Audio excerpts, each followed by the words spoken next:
Assalamualaikum warahmatullahi wabarakatuh. Perkenalkan, saya Evi Luki Kustanti, mahasiswa alih jenjang D4 Terapi Okupasi di Politeknik Kementerian Kesehatan Surakarta. Pada kesempatan kali ini, saya akan melakukan uji validitas dan reliabilitas dengan menggunakan SPSS. Sebelumnya, kita harus mempersiapkan beberapa komponen, yaitu Excel, SPSS, dan catatan. Uji validitas produk momen berguna untuk mengetahui kevalidan atau kesesuaian kuesioner yang digunakan oleh peneliti dalam mengukur dan memperoleh data penelitian dari responden. Ada dua cara untuk mengetahui apakah item tersebut valid atau tidak. Yang pertama adalah dengan membandingkan nilai R hitung dengan R tabel. Yang kedua adalah dengan melihat nilai signifikansinya. Instrumen pemeriksaan terapi okupasi banyak kita jumpai. Namun pada tugas mata kuliah statistik lanjut kali ini, saya akan melakukan uji validitas dan reliabilitas pada instrumen pemeriksaan Gilliam Autism Rating Scale atau kita kenal dengan GARS. Instrumen ini dapat digunakan untuk penyaringan dan penilaian pada gangguan autis dan gangguan perilaku parah. Selain itu, GARS juga membantu dalam diagnosa autis.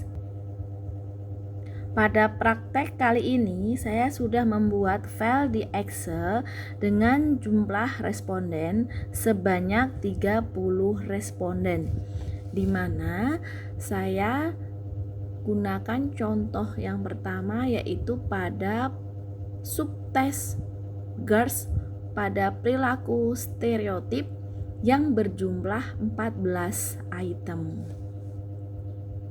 Seperti ini. Jika file Excel sudah siap, maka kita tinggal membuka SPSS, lalu lakukan impor data. Kita buka dari file, lalu impor data. Kita pilih Excel. Nah, di sini kita ada beberapa file Excel yang sudah kita siapkan tadi. Saya akan melakukan dengan contoh GARS pada subtes perilaku stereotip. Kita buka. Kita tunggu sejenak. Lalu muncul ini. Dan kita oke. Nah, file Excel kita sudah terimpor di SPSS. Kemudian buka pada variable view, di mana kita lihat pada kolom desimal, pastikan semua angkanya 0. Lalu pada measures, pada total score, nominal kita rubah menjadi scale. Kita kembali pada data view, lalu kita akan melakukan pengujian validitas dari data yang sudah kita impor ini.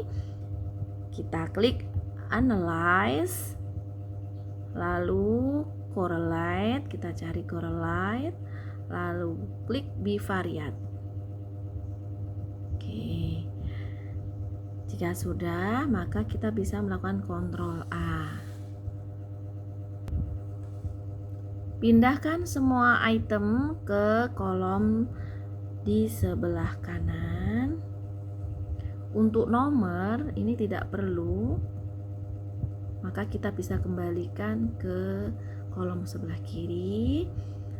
Lalu pastikan correlation coefficient-nya itu sudah terchecklist person. Kemudian oke. Kita tunggu sejenak. Nah, ini pada output akan muncul tabel seperti ini, tabel correlation seperti ini. Kita lihat di sini, bisa kita lihat apakah data yang kita lakukan uji validitas tadi valid atau tidak pada semua item yang kita sudah lakukan tadi ya. Nah,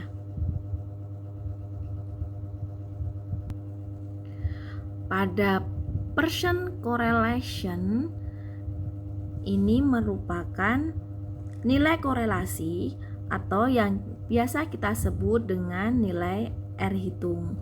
Kemudian ada nilai signifikansi dan ada nilai N, di mana ini menunjukkan jumlah dari responden.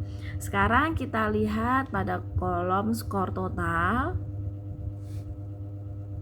Untuk melihat item tersebut valid atau tidak, yang pertama yaitu kita akan membandingkan nilai dari R hitung pada kolom skor total dengan nilai R tabel. Nah, nilai R tabel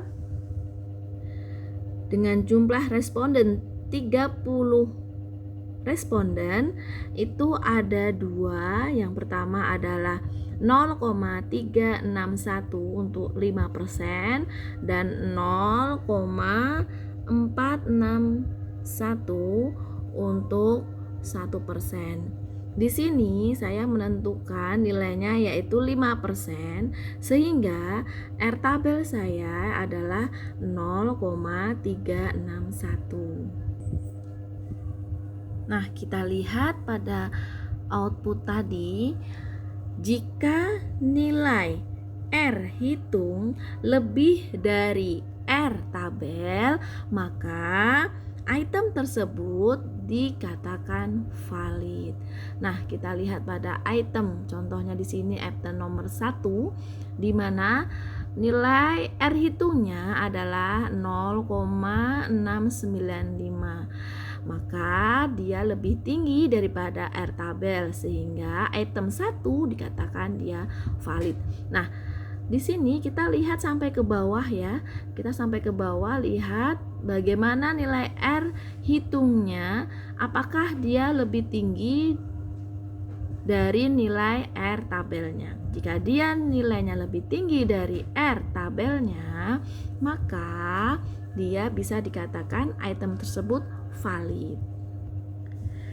Cara kedua untuk melihat apakah item tersebut valid yaitu dengan melihat nilai signifikansinya. Jika nilai signifikansinya kurang dari 0,05, maka item tersebut valid.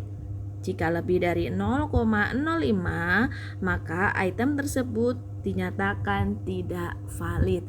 Nah, kita lihat kembali pada hasil output kita. Nah, di sini contohnya adalah item nomor 1, di mana nilai signifikansinya adalah 0,000. Nah, di sini maka dia nilai signifikansinya kurang dari 0,05, maka dia dinyatakan valid. Kita lihat terus sampai ke bawah, apakah nilai signifikansinya itu lebih dari 0,05 ataukah kurang dari 0,05. Jika kurang dari 0,05, maka item-item tersebut dinyatakan valid. Baik, sekarang kita akan melakukan uji reliabilitas. Uji reliabilitas Cronbach Alpha bertujuan untuk melihat apakah kuesioner memiliki konsistensi jika pengukuran dilakukan dengan kuesioner tersebut. Jika dilakukan secara berulang-ulang. Dasar pengambilan keputusan untuk uji reliabilitas Cronbach Alpha menurut Wiratna Sujarweni tahun 2014 adalah Kuesioner dikatakan reliabel jika nilai kelompok alfanya lebih dari 0,60. Sekarang kita akan kembali ke data di SPSS tadi. Oke. Kita akan melakukan uji reliabilitas. Nah, yang pertama kita akan klik Analyze, lalu Scale, kemudian Reliability Analysis. Sama seperti tadi, kita Ctrl A. Jika sudah Ctrl A, kita masukkan ke kolom ke sebelah kanan. Oke. Pada poin atau item nomor, kita kembalikan ke sebelah kiri karena di sini pengecualiannya adalah nomor dan total skor tidak diikut sertakan. Jadi total skor kita kembalikan ke kolom sebelah kiri. Oke. Lalu kita klik statistik. Lalu kita cari pada scale if item delete, kita checklist, lalu continue, kemudian pada model pastikan sudah tertuliskan alpha, baru kita oke. Nah, di sini sudah terlihat outputnya, di mana outputnya di sini ada case processing summary, di mana ada valid, excluded, dan total, di mana dinyatakan di sini bahwa semua item yang kita ujikan itu dia valid dan semua pertanyaan dipakai gitu ya. Di sini menandakan 30, 100, kemudian 00. Nah, ini dinyatakan semua item atau responden yang kita gunakan itu valid, kemudian semua itemnya digunakan atau terpakai gitu. Nah, kemudian pada kolom reliability statistik kita bisa lihat ada kelompok alfa sebesar 9 atau 0,931 dan jumlah dari pertanyaannya yaitu 14. Nah, pada tabel ini kelompok alfanya 0,931.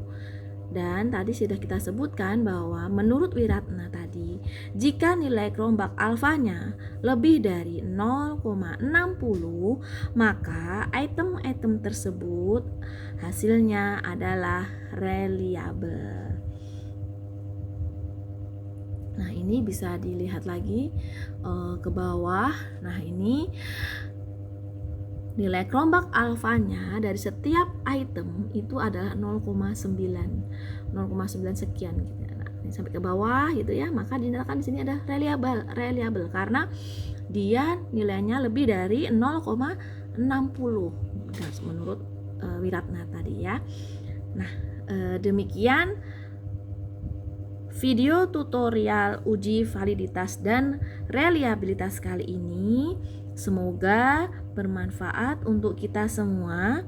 Jika ada kekurangannya, saya mohon maaf yang sebesar-besarnya.